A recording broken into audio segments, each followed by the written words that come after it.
Good evening. Farmers and agriculture experts alike anticipate a record corn harvest this year. That is good news for some, but not all Missouri farmers. KRCG 13's Garrett Bergquist joins us now in the studio to explain both the opportunities and the threats that this harvest poses. Kermit, the USDA this morning released its first forecast for the fall harvest. That agency expects American farmers to produce more than 14 billion bushels of corn this year. But more corn does not always mean more profit. Gary Unower says he may harvest up to 50% more corn this year than he usually does on his Callaway County farm. I'm expecting somewhere between 140 150 bushel an acre. USDA figures released on Tuesday show Missouri farmers may produce up to 533 million bushels of corn this year, smashing the record set in 2004.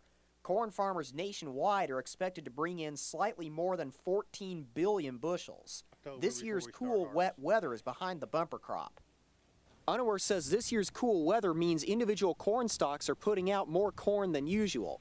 This plant has 2 full ears of corn. Normally, there would only be 1 to 1.5 ears on a given stalk. We're obviously out looking for markets. We need to recapture some of the markets that we've lost on a global basis because of price.